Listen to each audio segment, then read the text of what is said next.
Alright mga makisig, ito. Magandang araw sa inyo. May nagabili nga pala sa atin. Yan.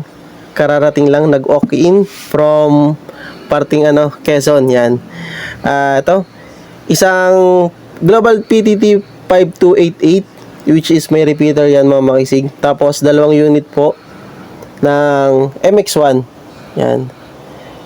Mas mas upgraded to compared dito sa mga MX2 natin. So, nakaset na to mga makisig. Tabi natin to. Ito, nakaset na sa repeater. Ang gagawin na lang ni Idol sa kanila, isa-set up na lang. Gagamitin na lang. So, test tayo. Using analog radio, transmit. Dadaan dito sa ating repeater. Tapos labas sa Global PTT. Check 1, 2, 3. Check 1, 2, 3. Isa pa. 1, 2, 3, check. 1, 2, 3, check. Tapos, Global PTT, dadaan dun sa repeater, labas na dun sa kanyang analog radio.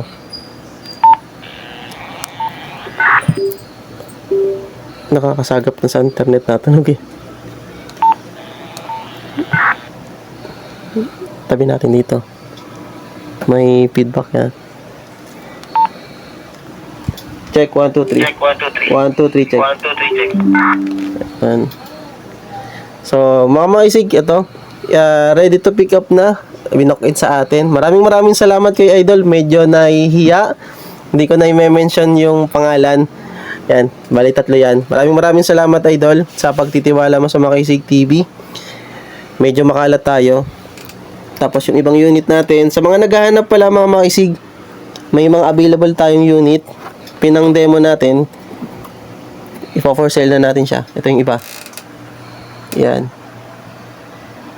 So, once again, thank you so much sa nag-avail nito. Hindi ko na lang i-mention at na mahiyain. Thank you so much po. God bless. Yun mga makisig, good news. Ito na. Kinuha na ni Bossing yung ating isang 5288 na Global PTT. Bali, dalawa na yan. Ito, parehas yan dalawa. Tapos, nag-additional din siya ng U1 Global PT din to mga makisig. Napakagandang deal. Tapos maganda yung gagawin niyang setup dito. Tapos yung dalawang MX1. Yan.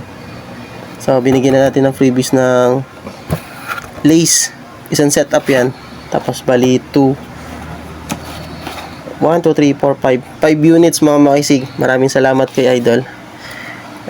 Sa mga naghahanap, available pa rin.